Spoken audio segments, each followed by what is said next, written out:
Jeff Bezos tenía 30 años, un despacho en Wall Street y un futuro que no necesitaba ser arriesgado. Un sueldo altísimo, un puesto privilegiado y una carrera que avanzaba sola. Una noche, un solo número empezó a repetirse en su cabeza.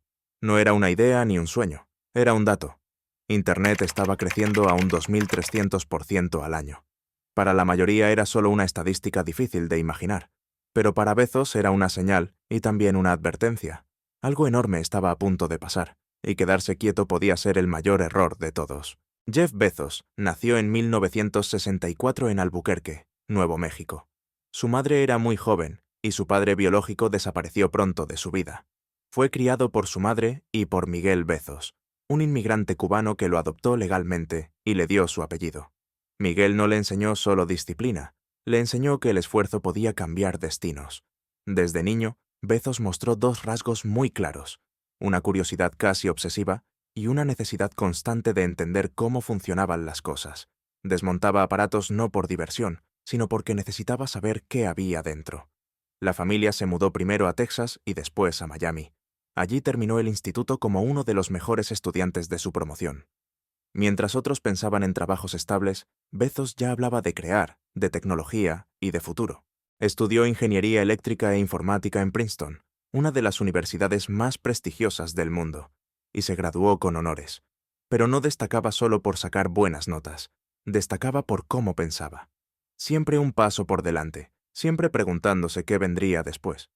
Tras la universidad pasó por varias empresas tecnológicas punteras, hasta que su perfil llamó la atención de D.E. Shaw, un fondo de inversión en Wall Street que combinaba matemáticas, tecnología y finanzas de alto nivel. Allí ascendió a una velocidad poco común.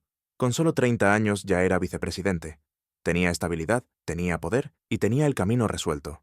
Y aún así, no estaba satisfecho. En D.E. Shaw analizaba tendencias emergentes, ideas que podían convertirse en negocios gigantescos o desaparecer sin dejar rastro.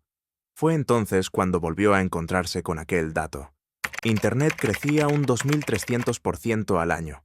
No era normal, no era sostenible, y no era algo que pudiera ignorarse. Ese crecimiento implicaba una transformación total de cómo funcionaría el mundo.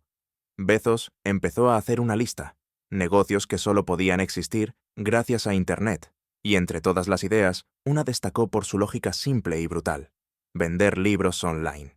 Bezos habló con su jefe y le explicó la idea. La respuesta fue clara, interesante, pero absurda como decisión personal. Dejar Wall Street para vender libros por Internet no tenía sentido. Bezos lo pensó desde otro ángulo. Se imaginó a sí mismo con 80 años y entendió algo esencial.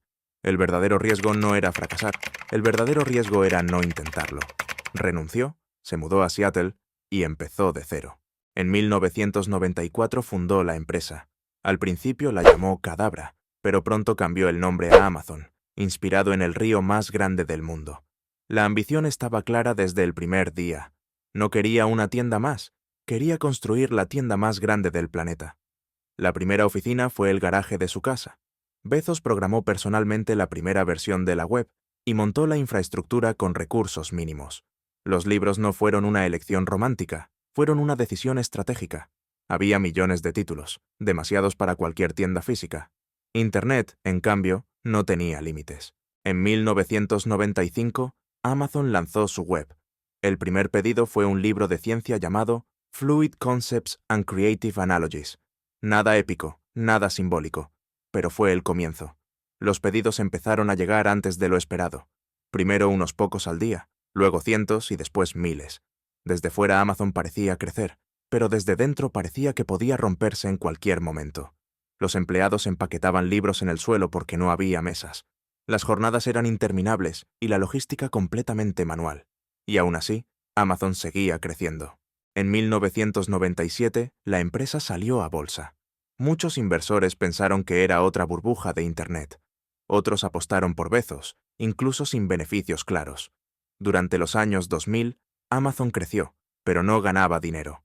Los medios lo criticaban, los analistas dudaban y los competidores se burlaban. Bezos ignoró el ruido. Mientras otros recortaban, Amazon invertía en almacenes, en tecnología, en logística y en experiencia de cliente. No buscaba beneficios inmediatos, buscaba construir algo imposible de replicar. En ese proceso, Amazon desarrolló una infraestructura tecnológica tan potente para uso interno que decidió ofrecerla a otras empresas. Así nació Amazon Web Services. Al principio pasó desapercibido, pero con el tiempo se convirtió en uno de los pilares más rentables de la compañía y en una parte esencial del funcionamiento de Internet a nivel mundial. Durante la década de 2010, Amazon consolidó su dominio. Llegaron Amazon Prime, la compra de Whole Foods y una red logística global propia. Jeff Bezos se convirtió en uno de los hombres más ricos de la historia moderna. Pero su impacto real no está solo en su fortuna, está en cómo cambió la forma de comprar, de trabajar y de consumir. Todo empezó con un número, una decisión incómoda, y la voluntad de apostar por el largo plazo cuando casi nadie lo hacía. Amazon no nació como un gigante, nació como una idea que muchos consideraron ridícula. Y Jeff Bezos no apostó por el éxito inmediato, apostó por el tiempo, cuando casi nadie estaba dispuesto a esperar. A medida que Amazon crecía, Jeff Bezos dejó de ser solo el fundador de una tienda online. Su papel empezó a cambiar. Ya no pensaba en libros ni siquiera en productos. Pensaba en sistemas, en estructuras, en cómo construir algo tan grande que nadie pudiera copiarlo. Mientras otras empresas se centraban en vender más, Bezos se obsesionó con una idea mucho más profunda: crear la infraestructura que sostendría el futuro.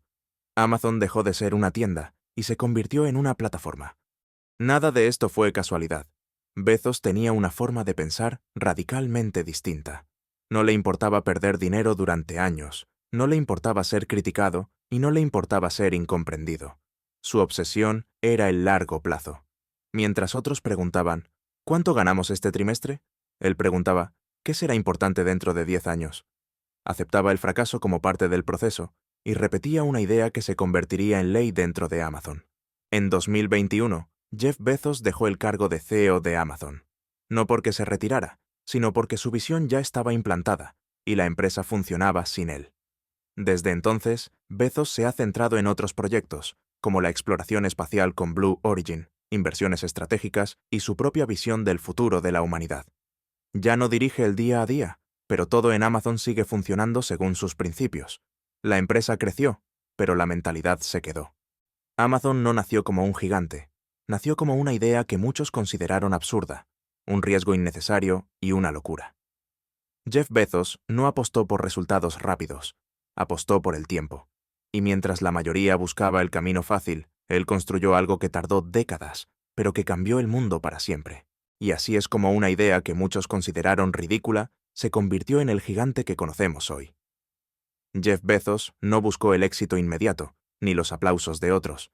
Apostó por el tiempo, la paciencia y la visión a largo plazo. Su historia nos recuerda que, a veces, el mayor riesgo no es fracasar, sino no intentarlo.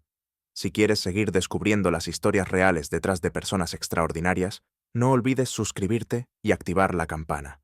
Cada semana habrá un nuevo capítulo de Rastro Humano, donde la vida de quienes cambiaron su destino te sorprenderá.